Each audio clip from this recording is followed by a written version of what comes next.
With the ever-emerging threats of violence in our workplace today, it is critical that companies develop and maintain proactive programs that will reduce or mitigate the vulnerabilities that exist in food plants today.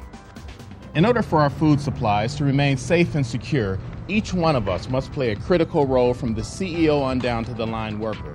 The question to ask is, what is your role? How will you contribute to make sure our food supplies remain safe and secure? How often have you said to yourself, security is not my job?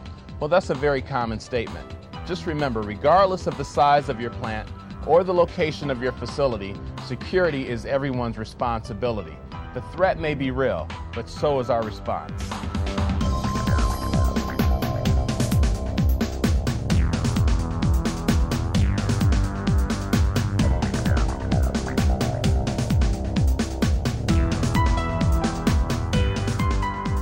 Every day, you and I do ordinary things, like take the family out to dinner, send our kids off to school, or do our weekly grocery shopping. Prior to September 11th, 2001, how many of us would have imagined that our lives, or the lives of our loved ones, might actually be in danger from such harmless activities? I wouldn't have. I didn't. But unfortunately, you know as well as I do, we're all looking at the world differently now. It may have always been there, but today, more than ever, there's a risk that someone may intentionally contaminate the very food we eat. Tampering could happen at any number of times or places, from where the food's grown, where it's processed, to where it's served and eaten. You may have figured out that we're not talking about food safety here, but rather food security. What's the difference? Food safety involves unintentional food contamination. Food security deals with intentional contamination by someone with harmful intentions. It's important to know that security threats can come from any number of sources. It doesn't take someone we may typically think of as a terrorist to commit a terrorist act. Someone with a grudge against your company, like an activist who disagrees with your processing policies, might try to tamper with your product to make your company look bad. A disgruntled employee or former employee might resort to tampering to get back at the company. It's even possible that a dishonest competitor might try stealing trade secrets or somehow contaminate your product for their own profit. Returned goods are also a potential concern. They need to be thoroughly inspected before they're reprocessed or put back into inventory. Say a shipment is delivered by a trucking company you haven't worked with before.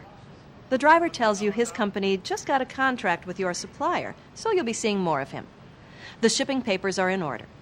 As you perform your inspection, you notice that many of the boxes look like they've been resealed. Should you still accept the shipment? Of course, this could all be completely legitimate. There may have been a quality check after the product was put into finished goods. Problem is, between the new driver, new trucking company, and question on the boxes, it needs to be checked out. Let your supervisor know what the situation is.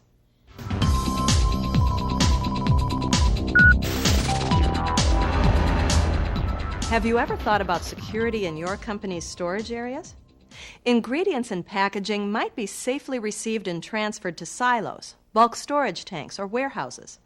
But then who's watching it?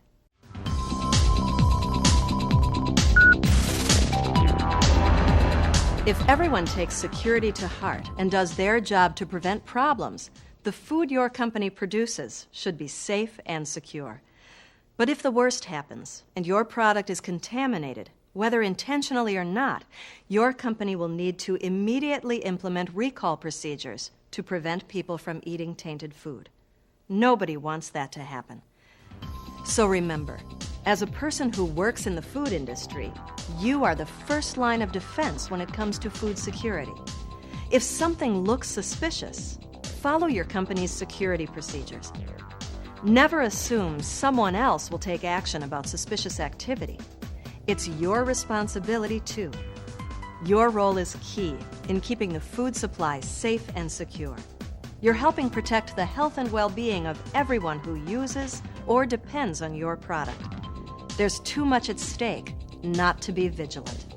If you look at it as your security like a bullseye, that bullseye starts out maybe with perimeter security, and you keep getting closer and closer and closer to your vulnerabilities, and your people are a big part of that. Someone could always penetrate your fence or your structure or your surveillance equipment, but your people are there to be sensitive to what's going on and bring attention to any suspicion that might be taking place.